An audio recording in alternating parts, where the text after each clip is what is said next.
Thank you for joining us for our Sunday evening sermon time. If you can remember back to the beginning of 2020, I know it seems like that was 3 or 4 years ago when it was really just a few months ago, our theme was living a life in balance. And one of the things we've tried to do as we've thought about balanced living is to look at balanced wisdom. And so over the last few Sunday nights, we've spent time in the wisdom literature of Scripture.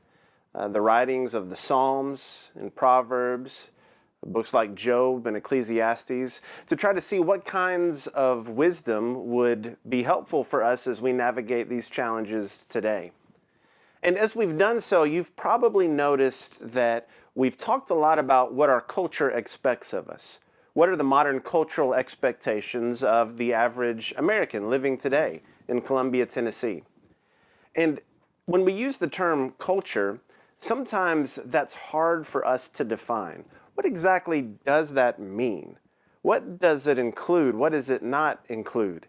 And so sometimes we critique our culture and we point out the things that aren't good about the culture in which we live.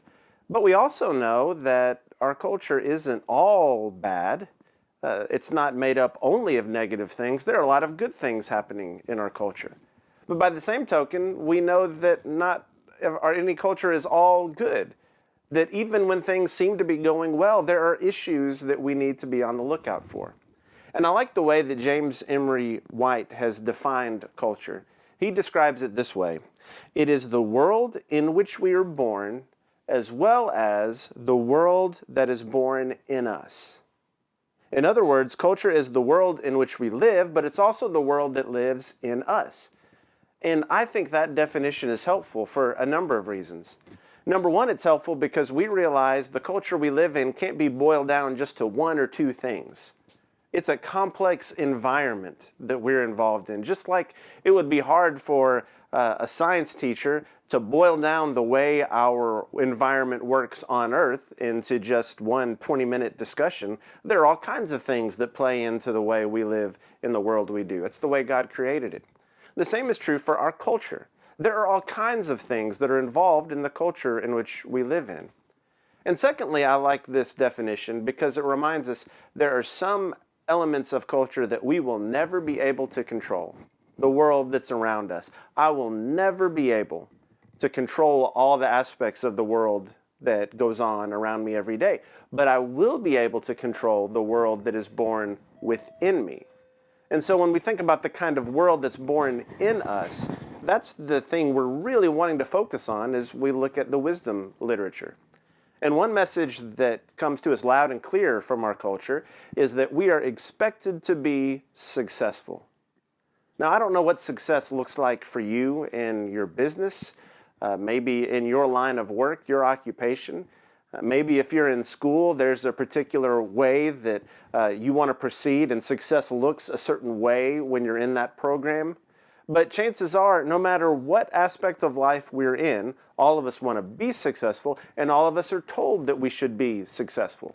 It's really emphasized. It's something that chances are if you ask 10 people on the street, 10 out of 10 would say, absolutely, I want to be a success. But it's worth it to stop and ask ourselves, what does that word really mean? What does the concept of being successful really mean? And does that always translate to spiritual terms? So we're going to spend some time in the Psalms and Proverbs and Ecclesiastes to reflect on what the recipe for true success is. What does success look like? Now, there's some messages we get, but are those messages consistent with Scripture? So, for example, there would be some who would say success requires getting more stuff. Success equals accumulation. That if I have more money, if I have more things, then I can be viewed as a success. But God says success doesn't require more stuff. It does require getting more wisdom. Look at some of the places that Scripture tells us this. One is in Psalm 90, verse 12. We'll read more of that psalm later on, but here's what verse 12 says. Teach us to number our days so that we may present to you a heart of wisdom. To truly be successful, to have the kind of wisdom that comes from careful reflection, I need to be able to number my days. Now, what does that mean? Does it simply mean just getting a count of how many days I've lived or trying to estimate how much time I have left? No, as we look at Scripture, numbering our days means to reflect on the life that I'm living. And so it's interesting to see, for example, the way Ecclesiastes 7 would say, "It is better to go to a house of mourning than to a house of feasting, because that is the end of every man, and the living takes it to heart. Sorrow is better than laughter, for when a face is sad, a heart may be happy. The mind of the wise is in the house of mourning, and the mind of fools is in the house of pleasure." So here we see this practice of numbering our days. It includes some things that seem like a contradiction in terms. Why would I want to be in a house of mourning instead of a house of fasting? But Ecclesiastes 7 says it's actually better. You can actually learn more. You can reflect more about your life in a house of mourning. I can think of some pretty powerful lessons that I've learned from sitting in a funeral service for someone else. I can think of some powerful things that I've heard waiting in line in visitation for a funeral visitation time before the service, or conversations I've had in a funeral home after a service where I've learned about the person who passed away and there was something significant that they'd done or that they'd said that really brought an important lesson home to me. Those are the kinds of things we can learn there if I'm willing to reflect. If instead of just marching through life only seeking after pleasure, I'm really willing to stop and reflect, okay, maybe it's not in the amount of things that I have, but it's in these kinds of lessons I can learn. And by the way, as someone who has done a lot of funerals, has read statements written by the family, has put together lessons and messages for funeral services, I've had the opportunity to sit down with family members and to ask, what do you remember about your loved one? Especially if it's a person that I didn't know very well. It's always insightful. But I think it's worth pointing out, at no time in my memory do I ever remember a child of someone who passed away saying, well, the first thing you need to know is how much that he had in his bank account when he passed away. I mean, that's what really sticks with us. You know, you need to remember the nice things we had at home when I was growing up. I mean, we had all the nicest stuff, and I've never forgotten that. In fact, time and time again, the memories people have nothing to do with that. And it's so important because you're probably not surprised that that's the case. You're probably not surprised that when I sit down with people to prepare for a funeral, they're not talking about material possessions, and yet we often act that way. We think to ourselves, I want to provide for my family, but that can turn into, I want us to have the most stuff and the best stuff, and it's got to be top of the line, and I want us to be able to post our pictures on Facebook of our stuff, and so that people can see what we have. We live as if that's going to be the most important thing, when deep down we know that it won't. It's not about accumulating more stuff, but it is helpful, if I want to be successful, to accumulate more wisdom. You see, wealth makes promises that it simply cannot fulfill. When I was in junior high and high school, our campus was 7th through 12th grade, and one of the things we would do to earn money for our school was fundraisers where we would sell magazine subscriptions. Now, I've done a lot of fundraisers in my day, but magazine subscriptions was the one that it seemed like we kept coming back to in school. And so you'd go and try to sign up enough people to get these magazines, and you could raise money. But there had to be an incentive, right? If you've got a lot of kids that you're asking to go out and do all this work, you've got to have some incentives for them. So there were different tiers of prizes you could get. If you sold this many subscriptions, you got this much money worth in subscriptions, you could have this. And one of the grand prizes that they would come in and show us, but they would come in the day they were kicking off with the sales, they would show us the prizes, and one of them was you could spend 30 seconds in a money booth. Now, if you haven't seen one of these money booths, picture a phone booth, and if you've never seen a phone booth, just picture a booth that you're standing in that's about, 8 or 9 feet high, and it's see-through, and you can get in there, and there are all kinds of bills, where there's $1 bills, $5 bills. They would always show you like $20 bills or even like $100 bills, but I'm never sure they made it into the booth.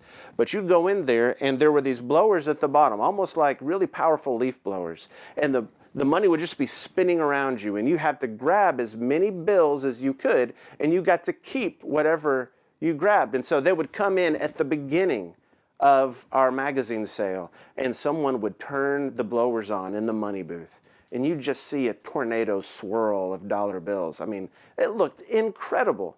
And I just knew as a seventh grader, if I could get in that booth, I'd probably come out with $70 or $80. I mean, 30 seconds, I could get all kinds of things in 30 seconds.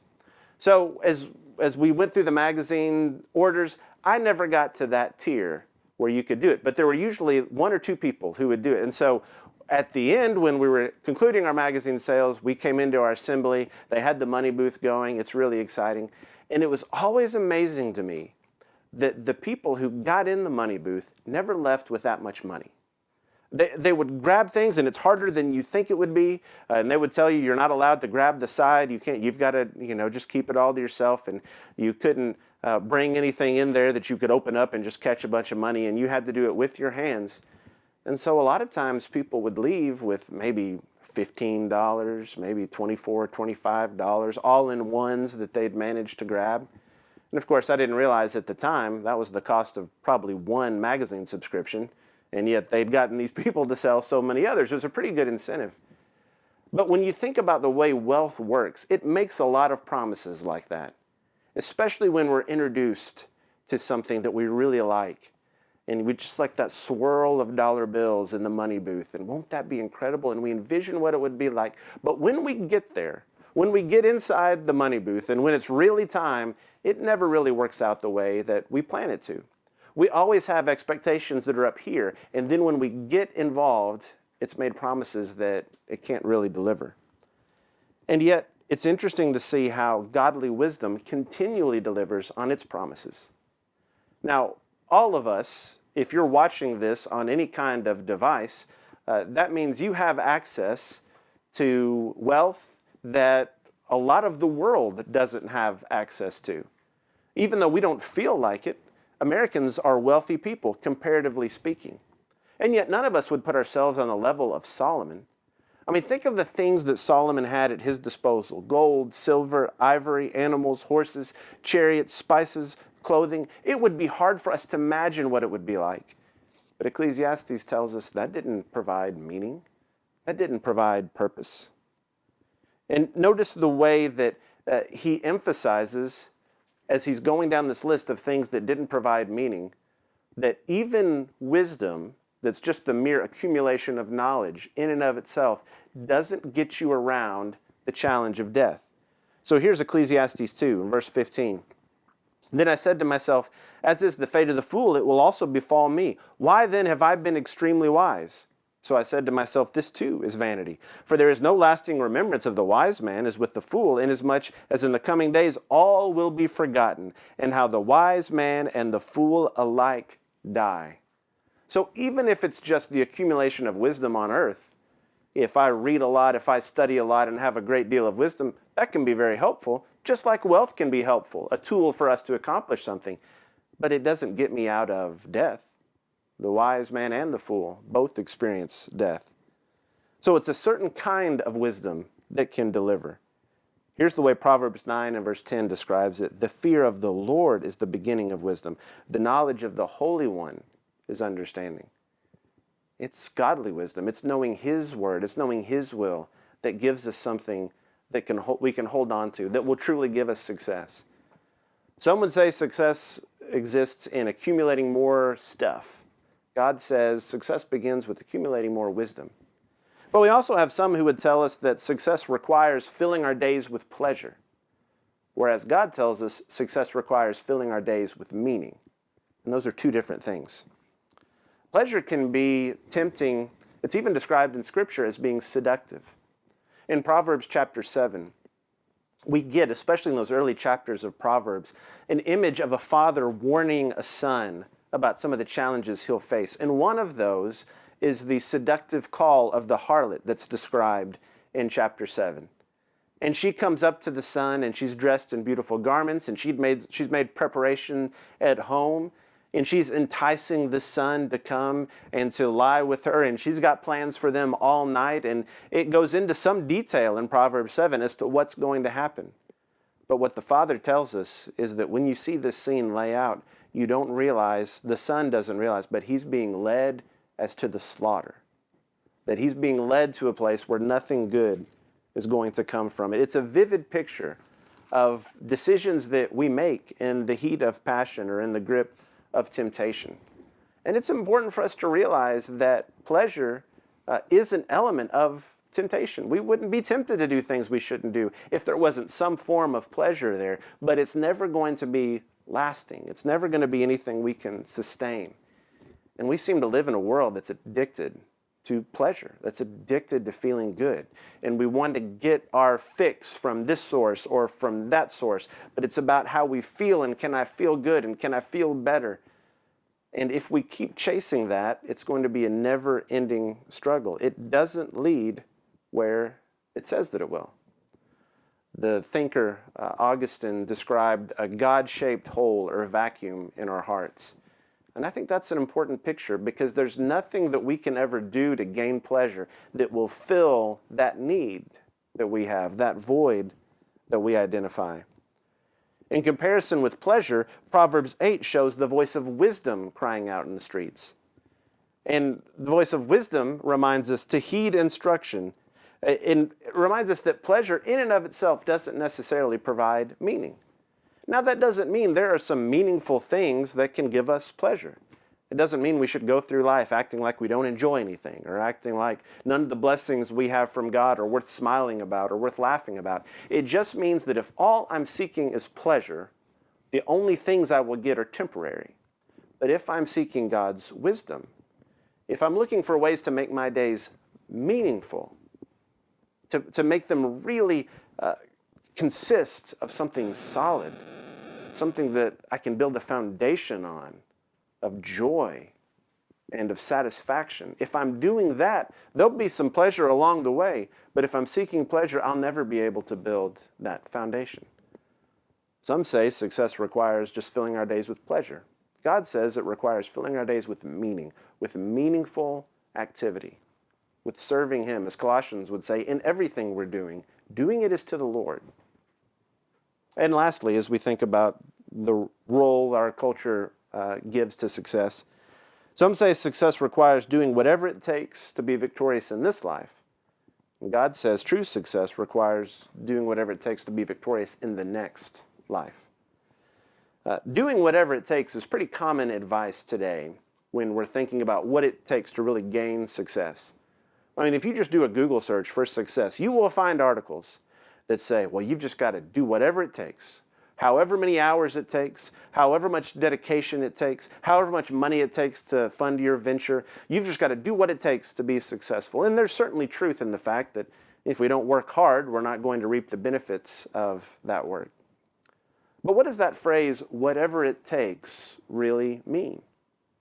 It's possible that in order to achieve the highest level of success in a certain field, I might be called upon to do some things that aren't what God would have me to do, that aren't moral, or maybe aren't even legal. If all I'm thinking about is doing whatever it takes, and there's no guidance to that, there are no parameters for that, who knows where I'll end up? That whatever it takes kind of mentality is good to a point, but if I'm willing to compromise on what God has told me to do in order to be a success, then I need to stop and re-examine my values. You know, sometimes, even in the church, we can make the same mistake that Jesus' apostles made with the rich young ruler. When they saw the rich young ruler, they assumed because of his position and because of his wealth, he must be a guy we want on our side. He'd probably be a faithful person. Sometimes we assume when we look at people in the church that if they're successful in the business world, if they've built a successful business, then automatically there's a spiritual level of maturity or a spiritual level of success there. And I've been blessed to know many people who've been very successful in business and were very spiritually mature and successful, but one doesn't guarantee the other. I've known very spiritually mature people that didn't have a lot of wealth. And maybe a few of the jobs they had didn't really work out the way that they wanted to. That doesn't mean they weren't spiritually mature. And so we need to be careful that we're not too quickly associating physical success with spiritual success. Because if I want to have success on this earth, that's going to be a different set of skills and priorities than if I want to have success in the next life, in the life to come. Now, the reason we need to reflect on that is because it's really freeing to us when we understand as Christians, this isn't all there is. I'm not limited to this. I've got a life to come I want to be thinking about. It's going to change the way that I live. If all I had were the life around me, then the only hope of immortality or living beyond my death would be to establish a great deal of fame or to have statues or monuments built to me. But even that's not real immortality. And the good news of the gospel is that we can have a life that exists beyond this one that is a greater definition of what it means to be truly alive than we could ever possibly imagine. Some people would say that success requires doing what it takes to be successful here on earth. God says success requires doing what it takes to be successful in the life to come. And that sometimes may cost me here on earth, but it will always be worth it. We mentioned Psalm 90 earlier. I just want us to reflect on what this psalm teaches us about God. We get so caught up in the culture around us and the great things we think that we've discovered or done and the great successes we think we've had. But listen to the definition of God here as the one who exists on a plane we can't even imagine. Verse 1, Lord, you have been our dwelling place in all generations. Before the mountains were born, or you gave birth to the earth and the world, even from everlasting to everlasting, you are God. You turn man back into dust and say, return, O children of men, for 1,000 years in your sight are like yesterday when it passes by, or as a watch in the night.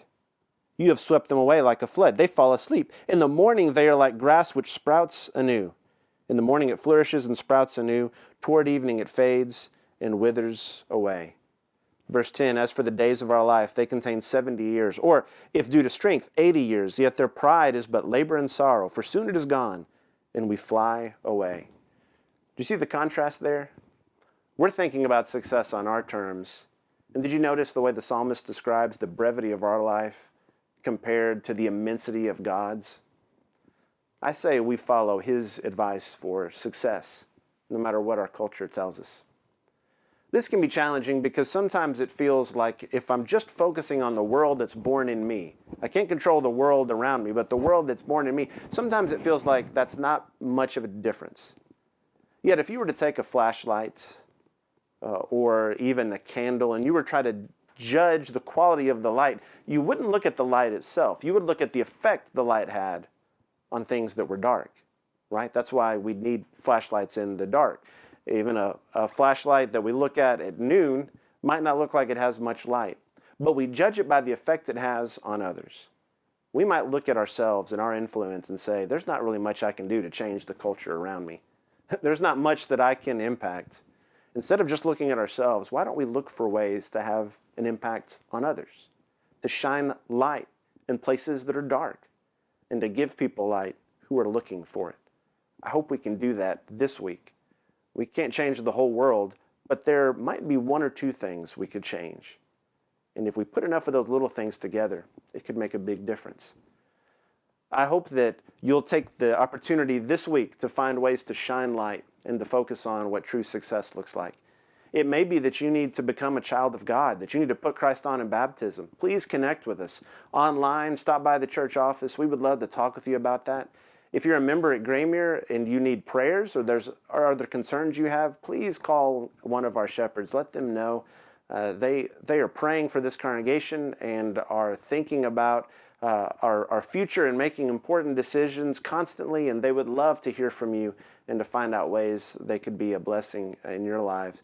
It may be that you're watching this and you're not a member at Graymere, and if so, we're so glad that you've watched this. We hope that you'll connect with us through Facebook or online at graymere.com. Let us know what we can do to encourage you. Let's all live for the next few days in a way that will achieve not just physical success, but spiritual success.